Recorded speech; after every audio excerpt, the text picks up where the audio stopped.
Good morning बच्चों, मैं Sanjay Rajput MGCI के डिजिटल लर्निंग प्लेटफॉर्म पर आपका स्वागत करता हूं। आज हम बीएचयू का पेपर डिस्कस करने वाले हैं। बीएचयू एग्जाम का फुल फॉर्म होता है बनारस हिंदू यूनिवर्सिटी। इस बीएचयू के एग्जाम में कुल प्रश्न की संख्या, टोटल नंबर ऑफ क्वेश्चंस होते हैं 100। इस बीएचयू के एग्जाम में टोटल नंबर ऑफ क्वेश्चंस कितने होते हैं? 100 and one question carry 3 marks. इसका मतलब है यहाँ पर हर एक क्वेश्चन 3 नंबर का होता है, तो अगर देखा जाए तो टोटल नंबर ऑफ मार्क्स हो गए 300। 300 मार्क्स का पेपर हो गया और 100 क्वेश्चंस हो गए उसमें। इन 100 क्वेश्चंस की अगर हम बात करें तो इनमें 25 क्वेश्चंस जो होते हैं वो होते हैं मेंटल एबिलिटी के, रीजनिंग मेंटल एबिलिटी के। 25 जो क्वेश्चंस होते हैं वो होते हैं यहाँ पर केमिस्ट्री के। ये दोनों पोर्शन कंपलसरी है। 25 questions mental ability, 25 questions chemistry के, और ये दोनों पोर्शन कंपलसरी पोर्शन होता है। फिर है 50 questions. Total number of question कितने हो गए? 100। ये जो 50 क्वेश्चंस है, ये 50 क्वेश्चन फिजिक्स प्लस मैथ्स, एक subject group physics plus maths, botany plus zoology दूसरा सब्जेक्ट समूह है, दूसरा ग्रुप है सब्जेक्ट ग्रुप, और तीसरा है एग्रीकल्चर। इन 3 सब्जेक्ट फिजिक्स प्लस मैथ्स के 50 क्वेश्चंस, या फिर बॉटनी प्लस जूलॉजी के 50 क्वेश्चंस, या एग्रीकल्चर के 50 क्वेश्चंस। केमिस्ट्री और मेंटल एबिलिटी जो है दोनों के दोनों हर एक सब्जेक्ट के साथ क्या है? कंपलसरी। मतलब ये वाला पोर्शन क्या होता है? कंपलसरी है।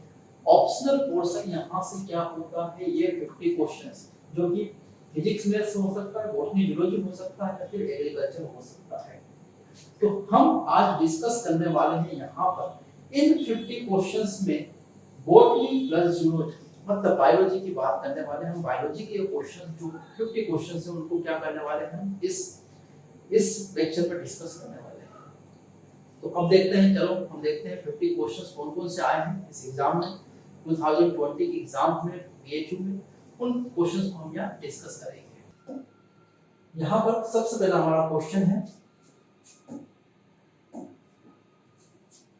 Which type of ovule is found in Aponcia? नागफनी में किस प्रकार का बीजांड पाया जाता है? तो नागफनी की अगर हम बात करें, कैक्टस की अगर हम बात करें, तो ये जीरोफाइटिक प्लांट्स हैं। और जीरोफाइटिक प्लांट्स में जो टाइप्स ऑफ ओविल होते हैं, टाइप्स ऑफ ओविल में पढ़ा है ऑर्थोट्रोपस, एनाट्रोपस, सर्सिनोट्रोपस। इस तरह से यहाँ पर हमारे पास ऑप्शन है ऑर्थोट्रोपस, सर्सिनोट्रोपस, एनाट्रोपस और एम्फिट्रोपस, जिसमें से इसका करेक्ट आंसर जो हमारे पास आता है वो करेक्ट आंसर है सर्सिनोट्रोपस। सर्सिनोट्रोपस ओविल का मतलब है कि ये यहाँ पर ऑर्थोट्रोपस ओविल,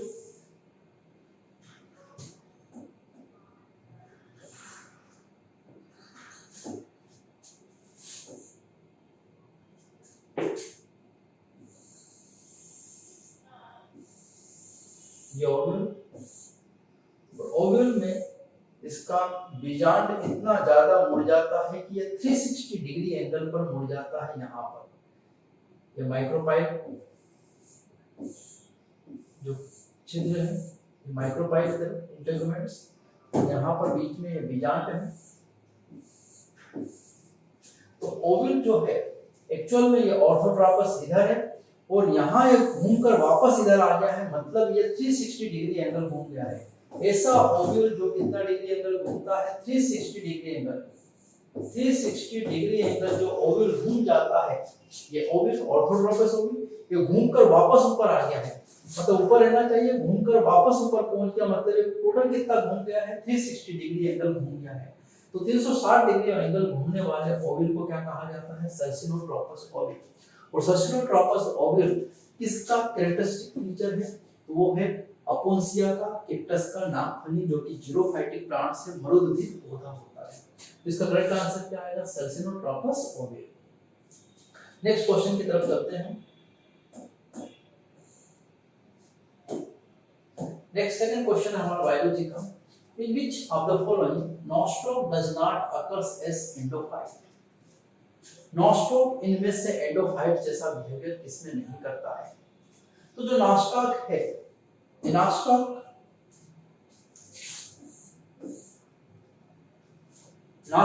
जो है वो एंडोफाइट्स का मतलब है प्लांट्स के अंदर, मैक्सिमम ये रूट्स में रहता है।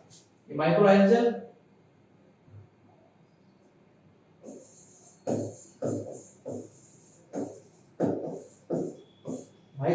कनेक्शन है, मतलब ये प्लांट्स की कहां प्रेजेंट होता है, रूट्स में प्रेजेंट होता है और सिम्बायोसिस करता है, ये भोजन देता है प्लांट्स को, प्लांट इसको बदले में रहने के लिए घर और खाने के लिए भोजन देते हैं, मतलब फ्रूट प्रोवाइड करते हैं।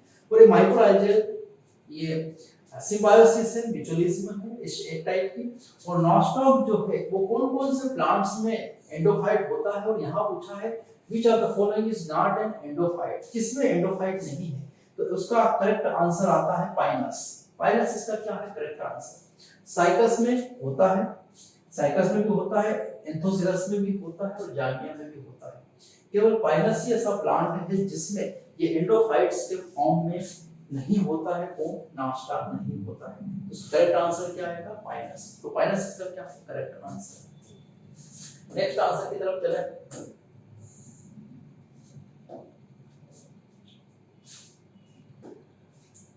Which of the following is a bryophytes? कौन सा इसमें से ब्रायोफाइट्स है? सब में मॉस लिखा हुआ है, club moss, reindeer moss, Irish moss, bog moss. तो इनमें से ब्रायोफाइट्स कौन सा है हमको ये ढूंढना है। Algae, bryophytes, pteridophyte, gymnosperm, angiosperm, ये प्लांट्स का क्लासिफिकेशन है। तो ब्रायोफाइट्स जो प्लांट है इनमें से वो होता है बॉब मॉस। बॉब मॉस को कहा जाता है स्पेगनम।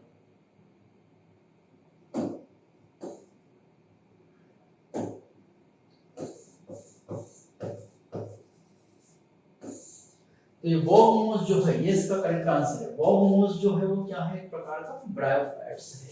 इन सारे में प्लांट्स में से कौन सा है स्पेगनम। बॉगमोस जो है वो क्या है स्पेगनम, और ये है एक प्रकार का ब्रायोफाइट्स। यहाँ पर इंटरमोस की बात करें तो लाइकेन है, इधर कुछ यहाँ पर जो एल्गी है, शैवाल है, एल्गी भी है यहाँ पर जैसे आयरिस मॉस। तो इस प्रकार से ये ब्रायोफाइट्स केवल कौन है बॉगमोस, जो कि करेक्ट आंसर है यहाँ। नेक्स्ट क्वेश्चन की तरफ हम चले यहां से।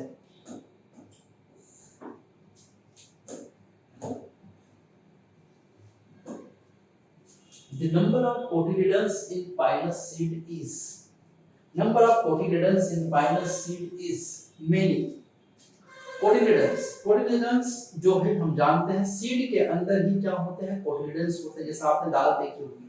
तो यहाँ पर अगर पाइनस की बात करें तो more than 2 cotyledons are present in Pinus. Pinus में 2 से अधिक होते हैं, मतलब मेनी होते हैं, अनेक होते हैं। जबकि अगर यहाँ साइकस होता तो कोटिलेडन्स के नंबर कितने होते हैं 2। साइकस और पाइनस दोनों जिम्नोस्पर्म प्लांट हैं। पाइनस में कोटिलेडन जो है वो कितने हैं मेनी, और साइकस में कितने हैं 2 कोटिलेडन्स होते हैं। ये बहुत फेमस क्वेश्चन है यहाँ से। साइकस के लिए करेक्ट आंसर क्या आता है 2। नेक्स्ट क्वेश्चन की तरफ चले हम।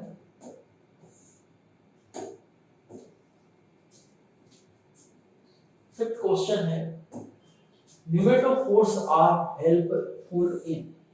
तो न्यूमेटोफोर्स जो है वो किस में हेल्पफुल है, वो है रेस्पिरेशन।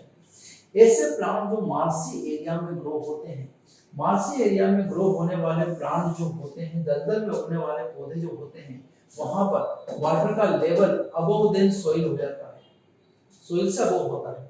और सोइल से अबव होगा तो ये जो रूट्स होंगे, ये रूट्स रेस्पिरेशन नहीं कर पाएंगे। रूट्स रेस्पिरेशन इसलिए नहीं कर पाएंगे कि जो एयर्स में, मतलब यहाँ सोइल में जो एयर प्रेजेंट होती है उसमें वाटर फील्ड हो गया है। ऐसी सिचुएशन में ये जो रूट्स है, ये जो जड़ें हैं, ये जड़ें शोषण करने के लिए, रेस्पिरेशन करने के लिए कहाँ आ जाती है, निकलकर बाहर आ जाती है। ऐसा लगता है कि एक पेड़ के आसपास खूंटे गाड़ दिए गए हैं। और इन जड़ों को न्यूमेटोफोर्स कहा जाता है, और इनका मेन फंक्शन है respiration, exchange of O2 and CO। तो इसका करेक्ट आंसर क्या होगा रेस्पिरेशन। न्यूमेटोफोर्स का करेक्ट आंसर क्या है respiration.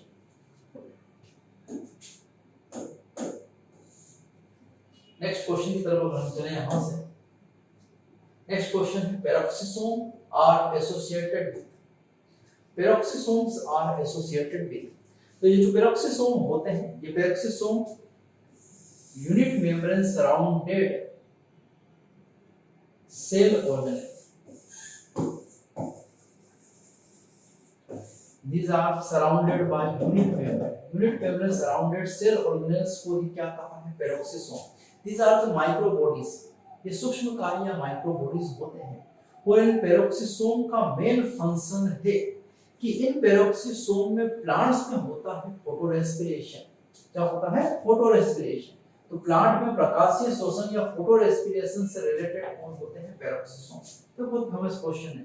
Peroxisomes are related in photorespiration. Photorespiration की प्रोसेस जो होती है वो पेरोक्सिसोम, क्लोरोप्लास्ट एंड माइटोकॉन्ड्रिया, इन तीनों कोशिकाओं सेल ऑर्गेनेल्स के अंदर परफॉर्म होती है.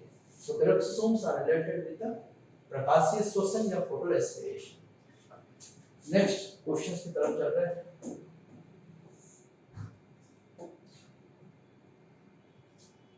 Example of sulphur containing amino acid.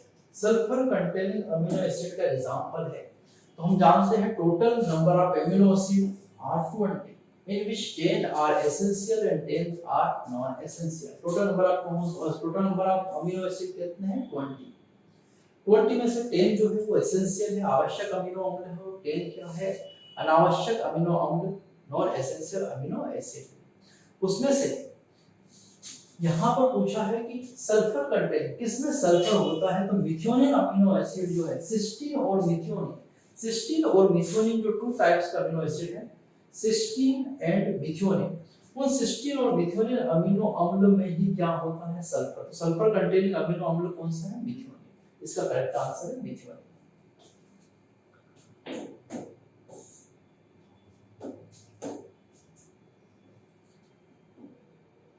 Next है question. Kranz anatomy is one of the characteristics of the leaves of. Kranz anatomy, Kranz anatomy जो है वो C4 प्लांट्स का इंपॉर्टेंट कैरेक्टरिस्टिक फीचर है. C4 पौधे, C4 प्लांट्स, और C4 plants में क्रेंज anatomy present होती है जिसमें आउटर लेयर सेल्स की आउटर वॉल होती है mesophyll cells and inner wall होती है बंडल ऑफ सीड सेल्स. और दोनों स्पष्ट, यहाँ पर दोनों घेरे स्पष्ट होते हैं, बेसोफिल का आउटर और इनर होता है बंडल सीड का. और इसे कहा जाता है क्रेंज आकारिकी या क्रेंज एनाटॉमी. टू स्पष्ट, two clear layers of cells, outer mesophyll and inner bundle of sheath cells. और इस क्रेंज एनाटॉमी जो है वो मेन कैरेक्टरिस्टिक फीचर किसका है? C4 प्लांट का. यहाँ C4 प्लांट पहचानना है. बहुत ही इंपॉर्टेंट एग्जांपल जो हम पढ़ते हैं गन्ना, शुगर केन. तो शुगर केन में जो है वो क्या प्रेजेंट है? Kranz anatomy. Sugar cane C4 plant है और शुगर केन में क्या है? क्रेंज एनाटॉमी प्रेजेंट होती है. ये शुगर केन जिसमें क्रेंज एनाटॉमी क्या है? प्रेजेंट. तो ये हमने आंसर करेक्ट क्या लगाया इसका? शुगर केन, गन्ना. Next, methane gas is producing field is. Methane gas किसमें प्रोड्यूस होती है? CH4. CH4 गैस को ही मीथेन गैस कहा जाता है. मीथेन गैस प्रोड्यूस करने वाले बैक्टीरियाज को मीथेनोजेंस कहा जाता है. तो ये बैक्टीरिया होते हैं और बैक्टीरिया होते हैं उस जगह पर जहां पर वाटर की लॉग्ड, पानी भरा होता है. और हम जानते हैं पैडी फील्ड, धान का जो खेत होता है उसमें मेड़ बनाकर हम पानी को भरा हुआ रखते, इकट्ठा रखते, उसमें धान की फसल होती है. धान की फसल पैडी फील्ड्स के लिए वाटर को क्या किया जाता है? लॉक किया जाता है. और पानी में होने वाली फसल है, चावल पानी में होता है और पानी में ही वाटर लॉक्ड जो होती है फील्ड, पैडी फील्ड, उसी में वो बैक्टीरिया ग्रो करते हैं और बैक्टीरिया मीथेन को क्या करते हैं? प्रोड्यूस करते हैं, मीथेनोजेंस. तो यहाँ करेक्ट आंसर क्या आएगा? पैडी फील्ड या धान का खेत. पैडी फील्ड या धान का खेत ही वो है जो क्या प्रोड्यूस करता है? मीथेन गैस प्रोड्यूस करने वाले बैक्टीरिया को ग्रो करवाता है, मतलब मीथेन गैस प्रोड्यूस करता है. करेक्ट आंसर क्या है? पैडी फील्ड या धान का खेत. Next question. Energy transfer from one trophic level to another is. एक ट्रॉपिक लेवल से दूसरे में कितनी ऊर्जा का स्थानांतरण होता है? तो लिंडमैन नामक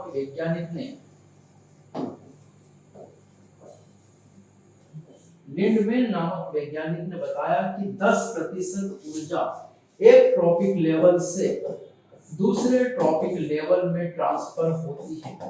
कुल का जैसे 100% यहाँ से एनर्जी दी तो उसका केवल 10% एनर्जी एक ट्रॉपिक लेवल से कहा जाती है, दूसरे ट्रॉपिक लेवल से पर जाती है, या एक पोषक स्तर से दूसरे पे।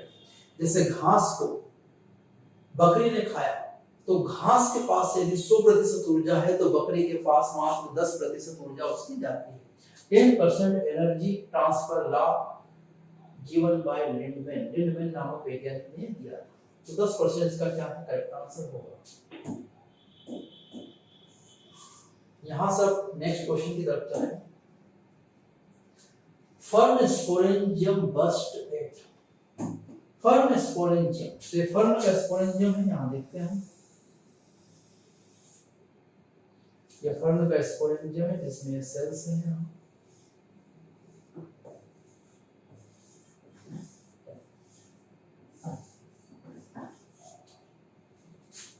और इसके अंदर ये फील्ड होते हैं स्पोर्स।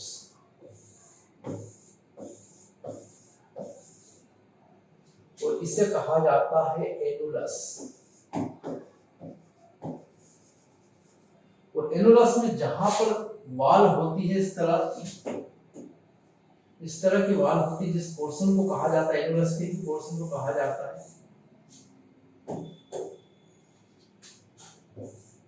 स्टोमियम।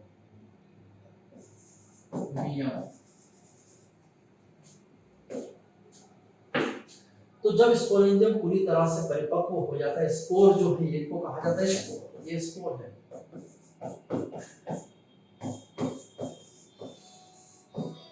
पूरे स्पोर को बाहर आना है इस स्पोरेंजियम से, ये बस्ट होता है, सूखता है। और जब सूखता है तो ये जो एनुलस है, ये एनुलस सूख कर क्या हो जाता है, सिकुड़ जाता है, ड्राई होने से सिकुड़ जाता है, श्रिंक होता है। तो इधर की जो वाल होती है स्टोमोमियम की वाल जो होती है वो फट जाती है, रैप्चर हो जाती है, स्टोमोमियम रैप्चर होगा और यहाँ से ये स्पोरेंजियम से स्पोर्स क्या होंगे, बाहर आएंगे एयर में। इसका मतलब इसका करेक्ट आंसर क्या है, स्टोमियम। स्टोमियम ही बस्ट होता है स्पोरेंजियम, जिससे स्पोर क्या आते हैं, बाहर आते हैं।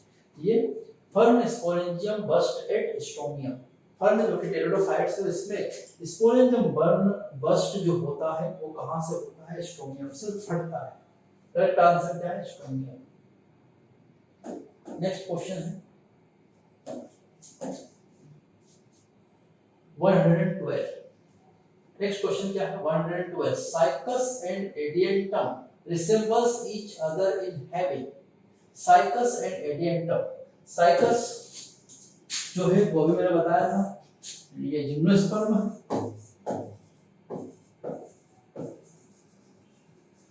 और जो एडियंटम है वो है pteridophytes.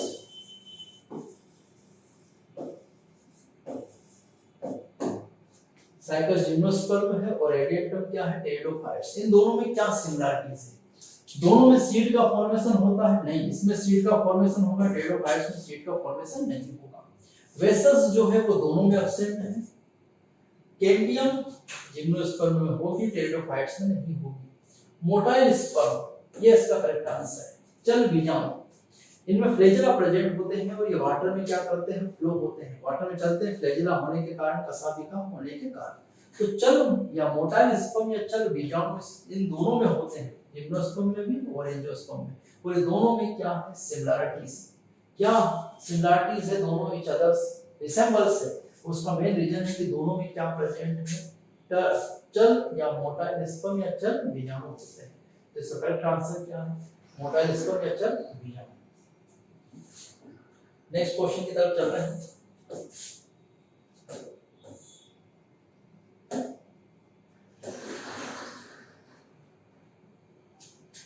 Nine plus one arrangement of stamens is found in, किसमें व्यवस्थित होते पुष्प केसर, नो धन के। तो हम जानते हैं लेग्यूमिनोसी प्लांट, लेग्यूमिनोसी प्लांट जिसमें पेप्लोनेसी में फैमिली, पेप्लोनेसी का मेन प्लांट्स कौन है, पी, मटर मेन प्लांट्स है। और वहां पर एंड्रोसियम में हम देखते हैं 9+1, 9 फ्यूज्ड और 1 क्या है, फ्री, 9 जुड़े हुए और 1 क्या है, मुक्त। और इस अरेंजमेंट को कहा जाता है 9+1 अरेंजमेंट एंड्रोसियम में। तो एंड्रोसियम में 9+1 अरेंजमेंट जो है वो इसका मेन कैरेक्टरिस्टिक फीचर किसका है, पी का है। मटर का भी फेमस क्वेश्चन है, लेगुमिनोसिस फैमिली या लेगुमिनोसिस कुल का। तो 9+1 अरेंजमेंट है किसका, मटर या पी का। नेक्स्ट क्वेश्चन हम देखते हैं यहां से।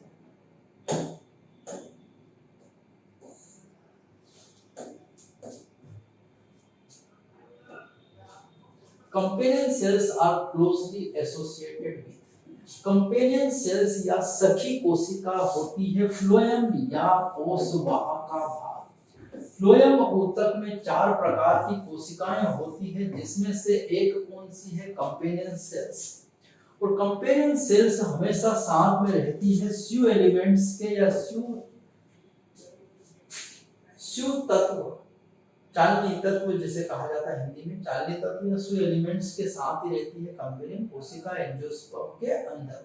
आवृत बीजीय एंजियोस्पर्म के अंदर। इसका करेक्ट आंसर क्या आएगा, स्यू एलिमेंट्स या स्यू या चालनी कोशिका। तो इसका करेक्ट आंसर सी है। नेक्स्ट क्वेश्चन की तरफ चले जाते हैं। Initiation codons in genetic code is. Genetic code के इनिशिएशन कोडॉन मतलब जहां से इंफॉर्मेशन चालू होती है, जेनेटिक कोड बनता है, उसको चालू करने वाला, बटन ऑन करने वाला कोडॉन कौन सा होता है, तो वो कोडॉन है AUG। AUG को कहा जाता है इनिशिएशन कोडॉन। मतलब बहुत सरल है, इनिशिएशन कोडॉन में AUG जो है मिथ्योनिन अमीनो अम्ल को कोड करता है AUG। तो AUG इनिशिएशन कोडॉन होता है किसमें, जेनेटिक या अनुवांशिक या जेनेटिक्स में। तो किसी भी जेनेटिक कोड के लिए इनिशिएशन कोडॉन हमेशा क्या होता है, AUG। आंसर करेक्ट क्या है, A। नेक्स्ट यहां से feathery stigma is represented by.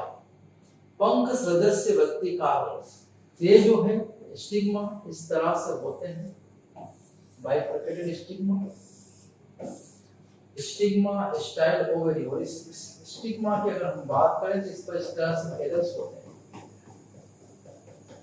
Feathery stigma जो है ये मेन कैरेक्टरिस्टिक फीचर है एनिमोफिलस फ्लावर।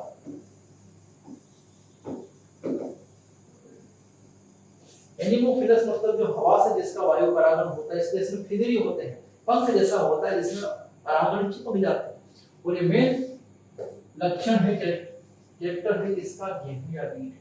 गेहूं या बीट में ये फिदरी स्टिग्मा होता है, बाइफरकेट होता है, इस तरह से फिदरी होता है, फिदर्स होते हैं, मतलब छोटे-छोटे पर होते हैं, पंख जैसा होता है। फिदरी स्टिग्मा है वो लक्षण किसका है, बीट या गेहूं का।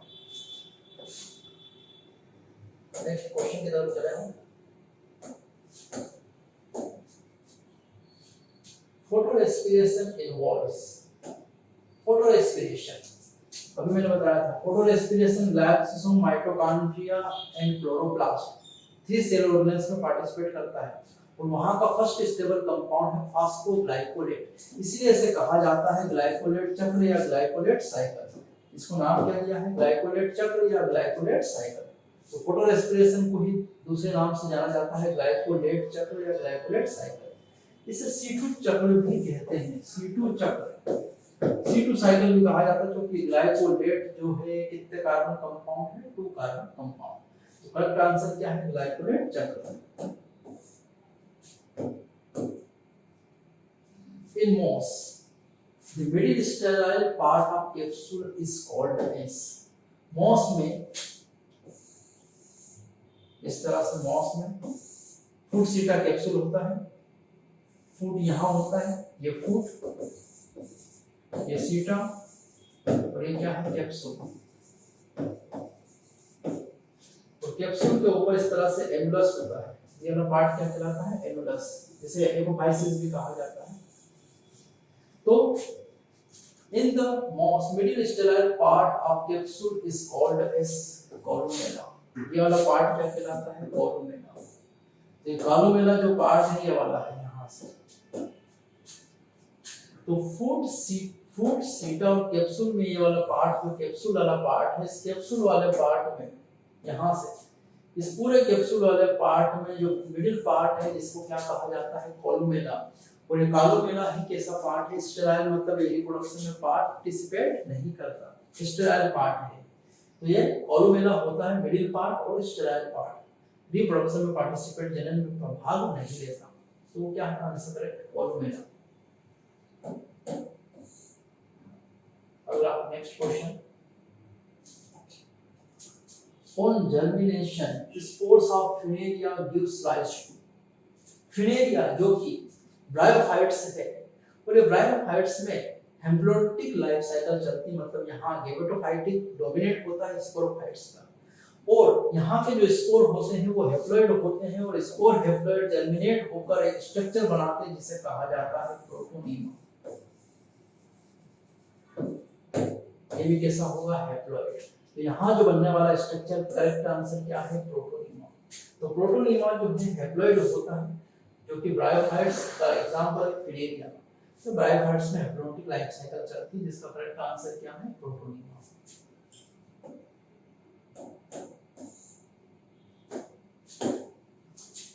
नेक्स्ट यहाँ से which type of endosperm formation is found in coconut।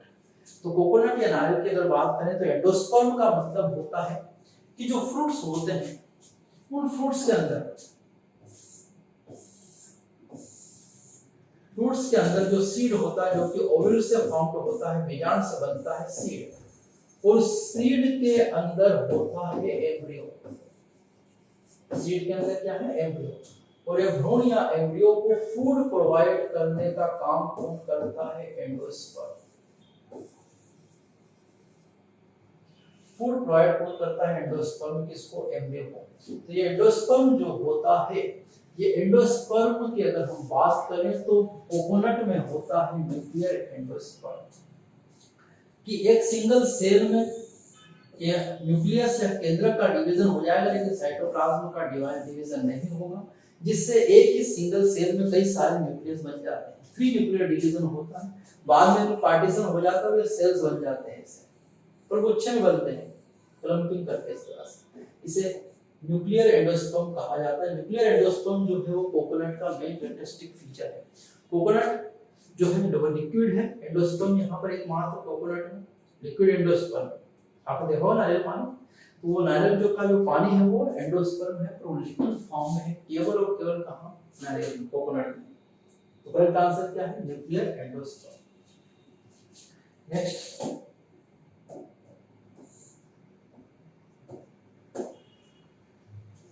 which of the following is a saprophytic angiosperm। saprophytic angiosperm का सीधा मतलब है, saprophytes का मतलब है dead and decaying।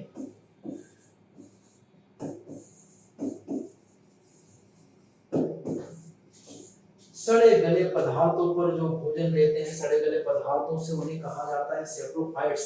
और सेप्रोफाइट्स में अगर हम देखें तो मैक्सिमम आते हैं फंजाई कवक, जैसे मशरूम देखा होगा, छतरी जिसको बोलते हैं अपन, सफेद रंग की, बारिश के दिनों में उगती है। तो ये डेड एंड डिकेइंग पर उगने वाले एंजियोस्पर्म पूछा है यहाँ पर, वो इंपोर्टेंट एंजियोस्पर्म कौन सा है मोनोट्रोपा।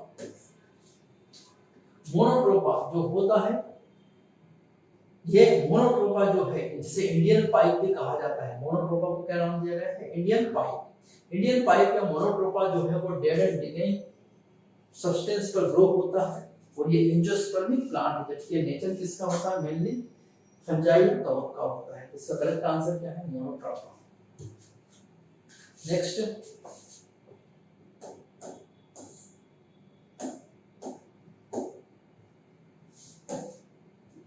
fruits of sunflower are example of, fruits of sunflower are example of Cypsela। Sunflower जो कि फैमिली है कंपोजिटी या एस्टेरेसी, और कंपोजिटी या Asteraceae family largest family of the world. Angiospermic plant की लार्जेस्ट फैमिली जो वर्ल्ड की है वो कौन सी है कंपोजिटी या एस्टेरेसी, और जिसका फ्रूट्स होता है कौन सा cypsela. Cypsela type of fruits are present in sunflower या कंपोजिटी या एस्टेरेसी। नेक्स्ट क्वेश्चन देखते हैं यहां से अपन,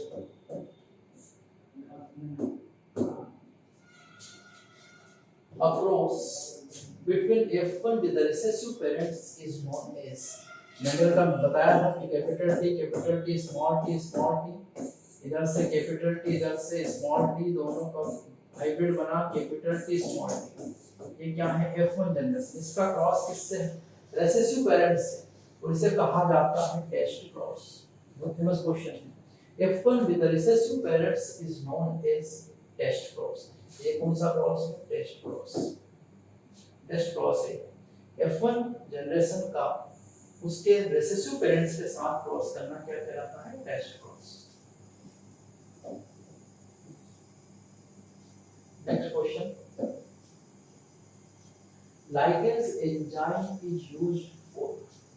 ligase enzyme is used for। ligase enzyme का यूज किसमें किया जाता है?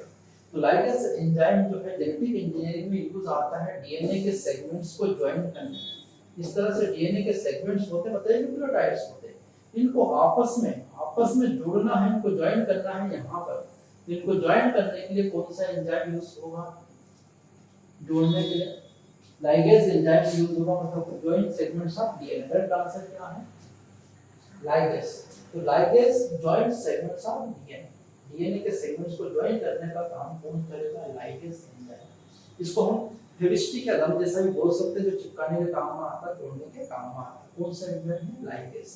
मॉलिक्यूलर बायोलॉजी में, जेनेटिक इंजीनियरिंग में इसका बहुत बड़ा रोल है ligase enzyme. Next question,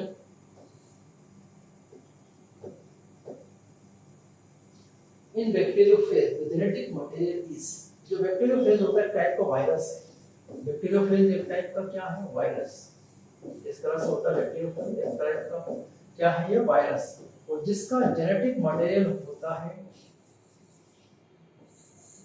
DNA. Bacteriophage जैसे वायरस का जेनेटिक मटेरियल नॉर्मली आरएनए होता है, लेकिन बैक्टीरियोफेज का जेनेटिक मटेरियल क्या होता है? डीएनए। ये बैक्टीरियोफेज एक टाइप का वायरस है जो बैक्टीरिया को हीट कर जाता है, और इसका जेनेटिक मटेरियल क्या है? डीएनए। नेक्स्ट आंसर हम डिस्कस कर रहे हैं। A nucleosome is made up of। Nucleosome की अगर हम बात करें तो न्यूक्लियोसोम क्रोमोसोम की एक सिंगल यूनिट है। Single unit of chromosome is also known as nucleosome। A nucleosome is made up of। Nucleosome is made up of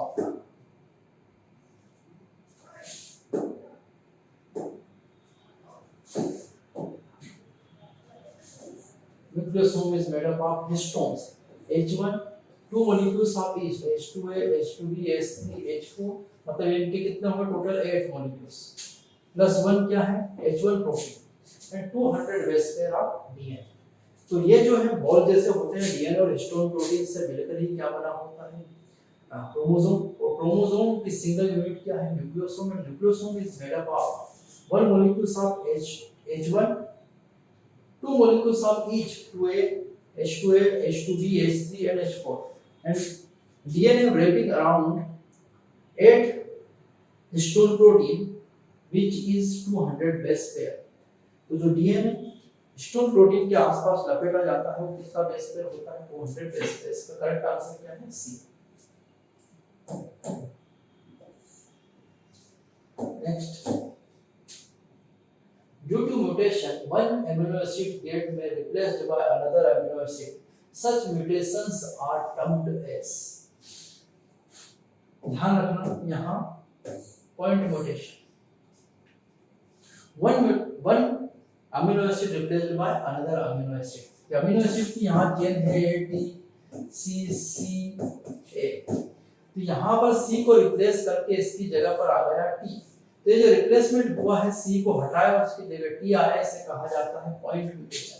एक अमीनो एसिड के रिप्लेसमेंट, एक को उठाया और उसकी जगह दूसरे को फिट कर दिया, इसको सब्स्टिट्यूशनल म्यूटेशन भी कहा जाता है, लेकिन यहाँ ऑप्शन नहीं है। इसका सही ऑप्शन क्या है? Point mutation. पॉइंट म्यूटेशन के अंदर ही आता है फ्रेम शिफ्ट म्यूटेशन, लेकिन ये वाला फ्रेम शिफ्ट म्यूटेशन नहीं है, ये वाला है सब्स्टिट्यूशनल म्यूटेशन। सब्स्टिट्यूशनल म्यूटेशन और फ्रेम शिफ्ट म्यूटेशन को मिलाकर क्या कहा जाता है? Point mutation. तो यहाँ पर फ्रेम शिफ्ट है नहीं, इसलिए करेक्ट आंसर क्या होगा? Point mutation. इसका करेक्ट आंसर क्या है? Point mutation.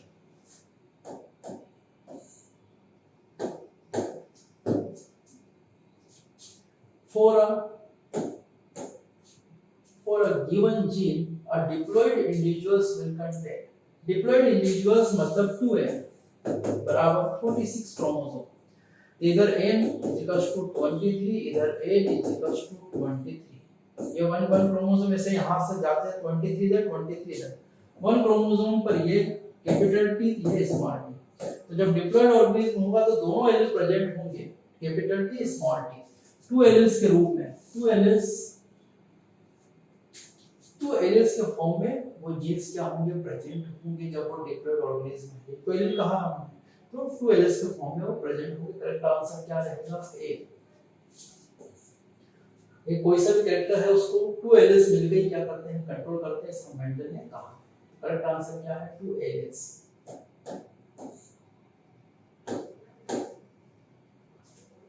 The main producers in aquatic ecosystems are, main producer मतलब फोटोसिंथेसिस करने वाले, और एक्वेटिक मतलब ओशियन या पानी में होने वाला इकोसिस्टम जो है उसके मेन प्रोड्यूसर होते हैं फाइटोप्लैंक्टन्स। ये यूनिसेलुलर यूकैरियोटिक ऑर्गेनिज्म होते हैं फाइटोप्लैंक्टन्स, इनमें फोटोसिंथेटिक पिगमेंट होता है जो फोटोसिंथेसिस करते हैं, और यही मेन प्रोड्यूसर होते हैं कहां पर, एक्वेटिक इकोसिस्टम के। फाइटोप्लैंक्टन्स जो होते हैं यही मेन प्रोड्यूसर हैं यहाँ के। Next question,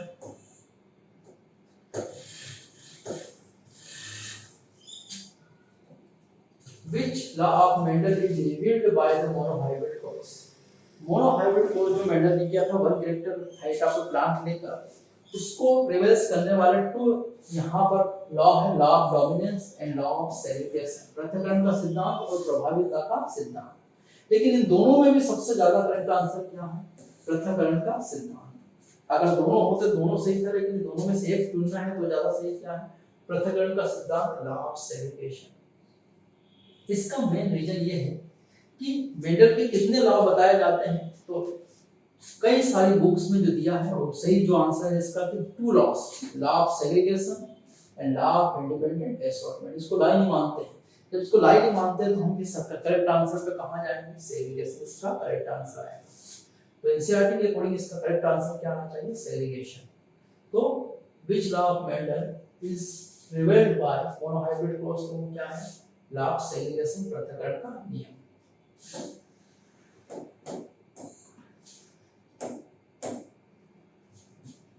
In a centrifuge, separation of suspended particle is done by, centrifuge machine में हम अगर सेल को खोलकर डालते हैं तो उसके सारे सेल ऑर्गेनेल क्या हो जाते हैं, सेपरेट।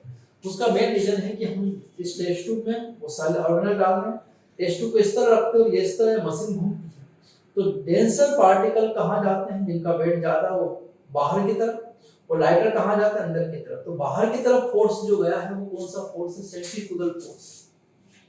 कौन सा बल है, अपकेंद्री बल। सेंट्रीफ्यूगल फोर्स के कारण वो कण कहां गए हैं, बाहर की तरफ। मतलब सेंट्रीफ्यूगल फोर्स के कांसेप्ट पर ये मशीन चलती है, सेंट्रीफ्यूज मशीन। नाम से समझ में आ रहा है सेंट्रीफ्यूज, सेंट्रीफ्यूगल मतलब करेक्ट आंसर क्या है, सेंट्रीफ्यूज मशीन का सेंट्रीफ्यूगल फोर्स।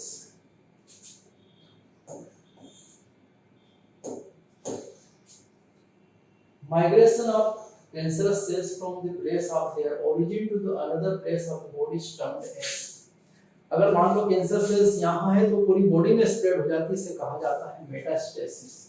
इस फिनोमेनन को क्या नाम दिया गया है, मेटास्टेसिस। कुछ कैंसर जिसको कैंसर मानते भी नहीं फैलती, एक ही जगह रह जाती, गांठ बन जाती है, नोक बन जाती है, वो हार्मफुल नहीं होती, उसे साइंटिस्ट कैंसर भी नहीं मानते हैं, वो मेटास्टेसिस वाला नहीं है। जो पूरी बॉडी में स्प्रेड होती है वो क्या, मेटास्टेसिस, वो वही कैंसर है। Next question, which of the following enzyme is used extensively for the gene cloning?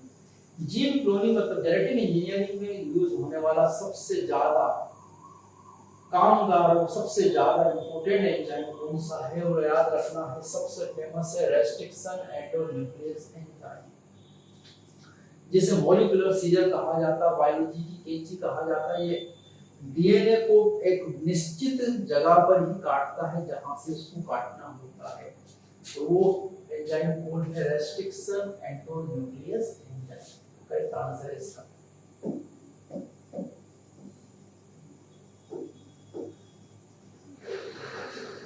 In Eurocardiates, chordata तो 2 पार्ट्स में बांटा गया है, एक रेनिटा एंड क्रेनिटा, और एक रेनिटा में 2 इंपॉर्टेंट यहाँ रखे हैं, यूरोकार्डेटा and सिफेलोकार्डेटा।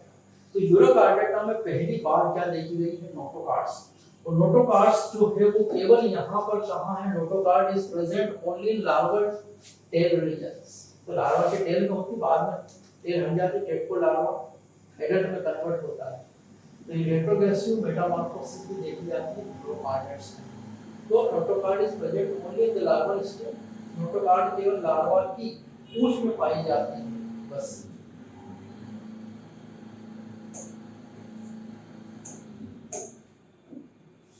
Next question, which of the following is the feature of mammalia? Mammalia का फीचर्स कौन सा है? तो मेमेलिया का फीचर्स जो है हम यहाँ से पढ़ते हैं, कौन सा सबसे मेन मेमेलियन फीचर्स है, hairs on the skin, external ear and mammary glands. Female में मेमोरी ग्लैंड्स जो है वो एक्टिव होती है और वो मिल्क फ्रेडिंग करवाती है। Presence of pharyngeal bill slit, ये मेमेलियन की कोडेड स्ट्रक्चर है। क्रेनियल एंड वर्टिकल कॉलम, ये भी कोडेड स्ट्रक्चर है। प्रेजेंस ऑफ डिजिटल हेयर नहीं।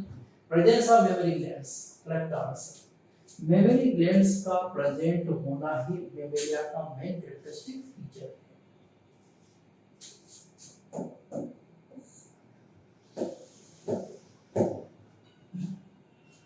In which animal 4-chambered heart is present?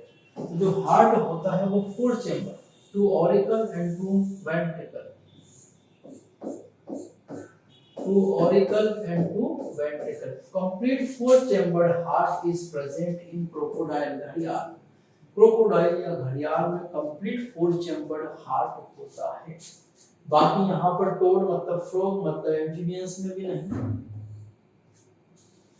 Zebra मछली में भी नहीं, समुद्री घोड़ा में भी नहीं, मछलियों में नहीं, 4-chambered 2-chambered हार्ट है। इधर टोड एम्फीबियंस जो है यहाँ भी जो हार्ट है वो 3-chambered है, और कंप्लीट जो है यहाँ इनकम्प्लीट 3-chambers रेप्टाइल्स है। और घड़ियाल भी रेप्टाइल्स में, क्रोकोडाइल भी रेप्टाइल्स में आता है, लेकिन फिर भी वो एक्सेप्शनल है कि वहाँ 4-chambered कंप्लीट 4-chambered हार्ट है। तो एम्फीबियंस में 3-chambered हार्ट है, रेप्टाइल्स में इनकम्प्लीट 4-chambered, और कंप्लीट केवल किसमें है, क्रोकोडाइल में। बाकी एविस मतलब बर्ड्स और मैमल्स स्तनधारी में कंप्लीट 4-chambered हार्ट होता है। करेक्ट आंसर क्या है, क्रोकोडाइल।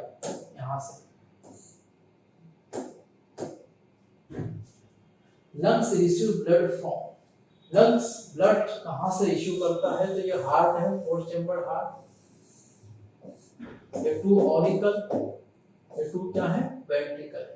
तो ये जो है यहाँ पर ये वाला लेफ्ट और ये वाला क्या है, राइट। तो राइट वेंट्रिकल से लंग्स में ब्लड जाता है यहाँ से, ये बॉडी से ब्लड इसमें राइट ऑरिकल में आ रहा है, तो राइट वेंट्रिकल जो है वही क्या देती है, ब्लड देती है। राइट वेंट्रिकल से ही लंग्स क्या करता है, ब्लड को रिसीव करता है। यहाँ लंग्स होता है, और ये लंग्स जो है वो लेफ्ट ऑरिकल में ब्लड वापस से प्यूरिफाई करके देता है। प्योर ब्लड को कौन लेता है, लंग्स, प्योर करके कहाँ देता है, राइट ऑरिकल में, तो लेफ्ट ऑरिकल में। तो आ कहाँ से रहा है, राइट वेंट्रिकल से ब्लड जा रहा है, रिसीव कौन कर रहा है, लंग्स। तो lungs receive blood from right ventricle, दाएं निलय से वो क्या करता है, रिसीव करता है। करेक्ट आंसर क्या है, W. Next 138, which one of the following is associated with the blood coagulation? खून का धक्का जमना, जैसे आपको चोट लग जाती है थोड़ी देर बाद में वहां से ब्लीडिंग होना बंद हो जाती है, क्योंकि अपने आप वहां क्या जम जाता है, क्लोटिंग हो जाता है, ब्लड क्लॉट हो जाता है, धक्का जम जाता है। उसको वो धक्का जमाने का काम कौन करता है, यहाँ से फाइब्रिनोजन इस तरह से फाइबर्स करता है, जाल बना देता है, जिसमें से ब्लड निकल नहीं पाता, ब्लड की सेल्स इसमें से निकल नहीं पाती। तो ये है फाइब्रिनोजन। फाइब्रिनोजन ब्लड की प्रोटीन में हेल्प करता है।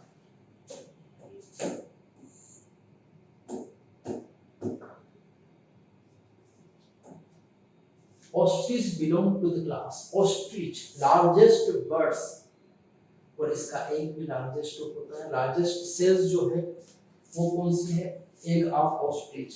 और लार्जेस्ट बर्ड्स कौन सा है, ऑस्ट्रिच, जो कि फ्लाइटलेस बर्ड्स होता है, और ये बर्ड्स को हमने रखा है क्लास एविस। एडिस क्लास में किसको रखा है? बर्ड्स को। इसका करेक्ट आंसर क्या है? Aedes. Next 140 the concept of binomial nomenclature was given by। binomial nomenclature मतलब जैसे मेंजिफेरा इंडिका,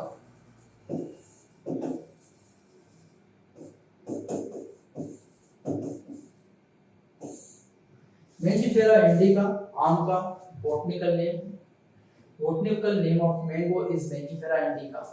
तो फर्स्ट नेम जीनस और सेकंड नेम स्पीशीज। ऐसा binomial nomenclature was proposed by Carolus Linnaeus. पढ़ चुके हैं कैरोलस लिनियस, बहुत इजी क्वेश्चन है। तो binomial nomenclature was proposed by Carolus Linnaeus. यहां से चलते हैं आगे। Next question, the total output of photosynthesis including the organic matter used up in the respiration during the period of measurement is called as।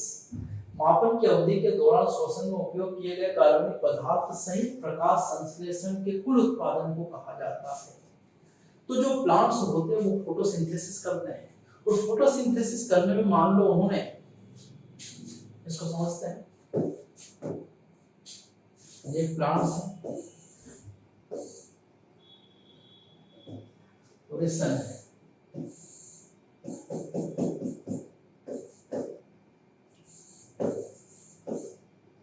इसकी light से plant ने क्या किया है? फोटोसिंथेसिस। और मान लो इसने 100% क्या बनाई है? एनर्जी। 100% एनर्जी का प्रोडक्शन किया, लेकिन प्रोडक्शन करने में भी तो एनर्जी खर्च होगी। मान लो इसकी उस प्रोडक्शन करने में एनर्जी खर्च हो गई 20%, तो नेट इसके पास कितनी बची है? 80%। तो जितनी उसने बनाई है वो क्या कहलाती है? Gross primary productivity. और जो इसमें से बच गई है रेस्पिरेशन में यूज होने के बाद में 80% जो बची से कहा जाता है नेट प्राइमरी प्रोडक्टिविटी। तो इन्होंने पूछा है ग्रॉस प्राइमरी प्रोडक्टिविटी मतलब करेक्ट आंसर क्या है? सकल प्राथमिक उत्पादकता। किसको इंक्लूड किया? Organic matter used up in the respiration. Respiration में जो ऑर्गेनिक मैटर यूज्ड हुआ रेस्पिरेशन की प्रोसेस से, ये एनर्जी वन है यहाँ, और उसमें जितना खर्च हुआ उसको अगर उपयोग कर लिया तो टोटल जो है मिला के क्या कहा जाता है? Gross primary productivity.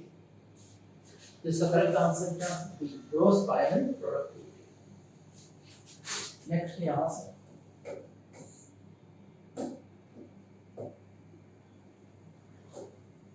which one of the following ecological pyramids can never be inverted। ऐसा इकोलॉजिकल पिरामिड जो कभी भी इन्वर्ट नहीं होता है वो है energy.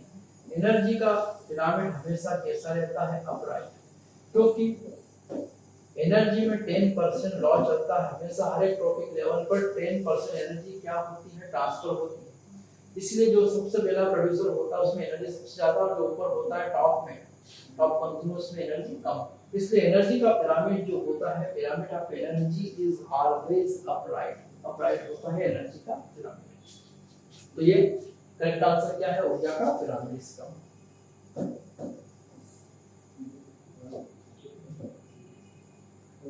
In most birds, after hatching, the young ones normally begins to follow their mother. His behavior is known as। जैसे ही अंडे से चूजा निकलता है पक्षियों में, वो चूजा अपनी माँ को फॉलो करने लगता है। जैसी माँ करती है वैसा करता, माँ होती है वो भी उड़ने लग जाता है। तो जो फॉलो करता है वो किस कारण से करता है? तो उसके इस बिहेवियर को कहा जाता है इम्प्रिंटिंग। उसके इस बिहेवियर को क्या नाम दिया गया है? इम्प्रिंटिंग। इम्प्रिंटिंग जो है ये वो बिहेवियर है जिसमें वो अपनी चूजा जैसे बाहर आता है, डक के लिए, बतख के लिए बहुत बेस्ट एग्जांपल दिया जाता है इम्प्रिंटिंग में। तो ये इम्प्रिंटिंग जो है इसमें चूजा किसको फॉलो करता है? अपनी माँ को फॉलो करता है, उनसे सीखता है जल्दी जल्दी। इसे कहा जाता है इम्प्रिंटिंग। एक है पेरेंटल केयर। पेरेंटल केयर किसके लिए रहता है? मदर के लिए, कि माँ जैसे बच्चों को जन्म देती है उसके बाद में वो उस बच्चे का क्या करती है? केयर करती है। ये पेरेंटल केयर जो है ये भी हमारा एनिमल्स का एक इम्पोर्टेंट कैरेक्टरिस्टिक फीचर है कि हम केयर बहुत ज्यादा करते हैं, उनका आखिरी तक केयर करते हैं। जैसे बर्ड्स में इतना केयर नहीं जितना मैमल्स में है। तो पेरेंटल केयर अलग है, ये मदर करती है। और इम्प्रिंटिंग कौन करते हैं? वो जो बच्चे होते हैं वो इम्प्रिंटिंग करते हैं, और मदर क्या करती है? Parental care. या मदर बच्चों को पूछ रहे हैं most bird after hatching the young ones normally begins to follow their mother. तो इसका करेक्ट आंसर क्या आएगा? इन्फेंट। नेक्स्ट है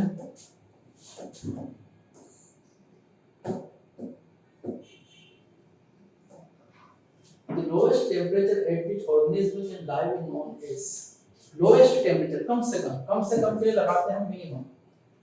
तीन ऑप्शन है मिनिमम, ये मिनिमम। कम से कम वो टेम्परेचर जिसको सरवाइव कर सके, जैसे 0 डिग्री सेल्सियस, फिर माइनस है तो माइनस डिग्री सेल्सियस में -4-5 डिग्री तक हम सहन कर सकते हैं। उससे ज्यादा वो माइनस में गया टेम्परेचर तो हमारा एंजाइम फ्रीज जाएंगे, हम फ्रीज जाएंगे, हम जम जाएंगे और हम हमारी क्या हो जाएगी? डेथ। तो वो कम से कम टेम्परेचर, जैसे मैंने बोल दिया -5 डिग्री सेल्सियस, वो टेम्परेचर है जिससे नीचे अगर गया और माइनस में 6 डिग्री सेल्सियस टेम्परेचर गया तो उसकी क्या हो जाएगी? डेथ। तो ये जो लाइन है -5 डिग्री सेल्सियस की, इसको कहा जाता है क्रिटिकल टेम्परेचर। तो मिनिमम, कम से कम क्रिटिकल टेम्परेचर है जिस पर ऑर्गेनिज्म क्या कर सकता है? सरवाइव कर सकता है। जिसे कहा जाता है मिनिमम क्रिटिकल टेम्परेचर। कम से कम वो तापमान जिस पर एक जीव या ऑर्गेनिज्म क्या करे? सरवाइव कर सकता है। मिनिमम क्रिटिकल टेम्परेचर इसका करेक्ट आंसर है।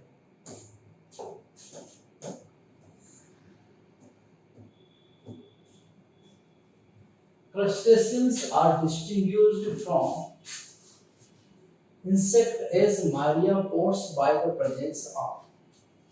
Crustaceans distinguished from the insect as myriapods by the presence of।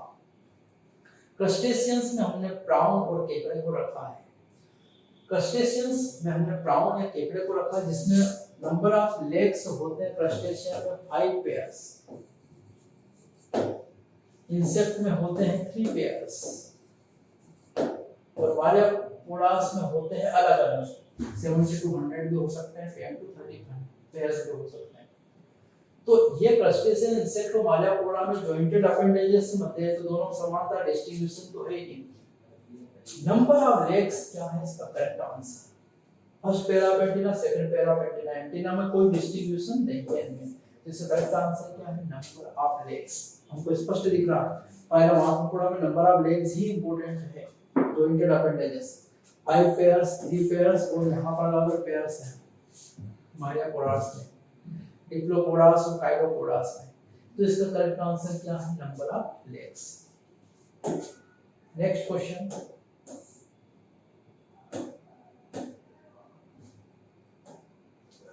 a population is a group of individuals in an ecosystem। individuals in an ecosystem, group of individuals जो कि जिनके character similar दिखते हैं, जो एक जैसे दिखते हैं, उनका समूह है, ग्रुप है। और इकोसिस्टम में, घर में नहीं, इकोसिस्टम में जो ग्रुप ऑफ इंडिविजुअल्स हैं उन्हें क्या कहा जाता है? पॉपुलेशन। तो करेक्ट आंसर क्या है? इंडिविजुअल्स इन एन इकोसिस्टम, एक पारिस्थितिक तंत्र में लोगों का समुदाय। करेक्ट आंसर है इसका।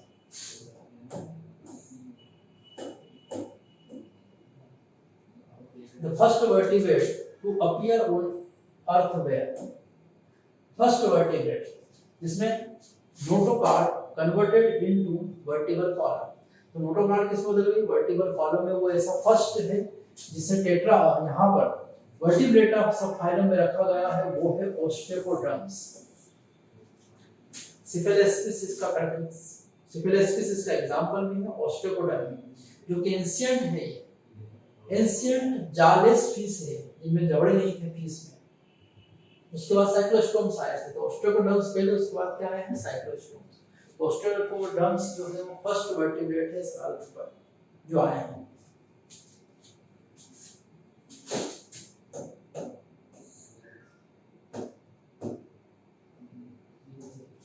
Fossils remains of Archaeopteryx were recovered from the rocks of।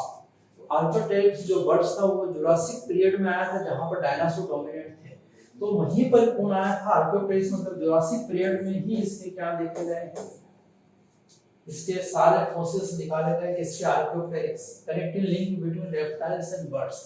तो रेप्टाइल्स में जो रेप्टाइल्स थे, डायनासोर भी रेप्टाइल्स थे और आर्कियोप्टेरिक्स भी रेप्टाइल और बर्ड्स के बीच की कनेक्टिंग लिंक है, संयोजक कड़ी है।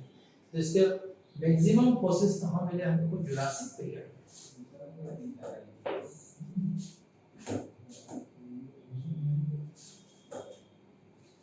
Evolution of sex has been necessary due to जनन प्रक्रिया का क्रमागत विकास में आवश्यकता है। देखो इसमें दोनों बातें अलग अलग है, इवोल्यूशन ऑफ सेक्स और जनन प्रक्रिया, reproductive methods.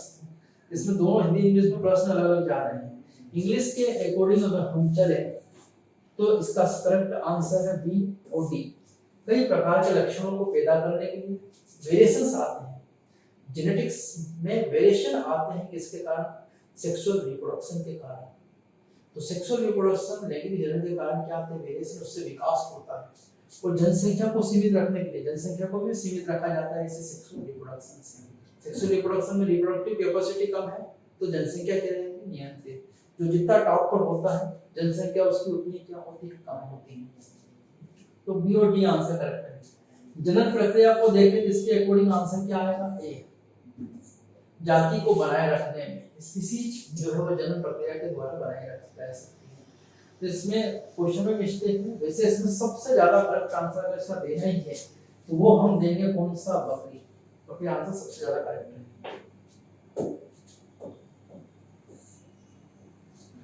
Next, which of the following an example of transformation of chemical energy to light energy? Chemical energy किसमें कन्वर्ट हो रही है? Light energy. लाइट निकल रही है। तो ऐसा किस ऑर्गेनिज्म में होता? आपने रात के समय जुगनू देखे होंगे, पीछे बल्ब बांध के चलते हैं, नहीं, उनमें एक रिएक्शन चलती है, बायोकेमिकल रिएक्शन, जिसके कारण उनकी केमिकल एनर्जी किसमें कन्वर्ट हो रही है? लाइट एनर्जी में। इसी कारण लाइट प्रोड्यूस कर रहे हैं। और ये प्रकार का क्या है? बायोल्यूमिनेसेंस, जैविक प्रकाश। बायोल्यूमिनेसेंस वो प्रक्रिया है, जैव विद्युतता जिसको कहा जाता है, जिसमें केमिकल रिएक्शन जो होती है जिससे लाइट एनर्जी प्रोड्यूस होती है, इस प्रोसेस को कहा जाता है बायोल्यूमिनेसेंस। ये प्रोसेस क्या कहलाती है? बायोल्यूमिनेसेंस। ये हमारे 50 क्वेश्चंस यहाँ से क्या हो चुके हैं? कंप्लीट। 50 क्वेश्चंस हमारे क्या हो चुके हैं? कंप्लीट। तो बीएचयू के जो क्वेश्चंस इस साल आए हैं बीएचयू के एग्जाम में बायोलॉजी के, हमने डिस्कस करेंगे। बहुत इजी क्वेश्चन थे, कुछ क्वेश्चन जो टफ थे, बाकी मैक्सिमम क्वेश्चन इजी थे। आप इजीली इस परीक्षा को फाइट कर सकते हैं। 50 क्वेश्चंस हमने यहाँ से डिस्कस किए। Thank you.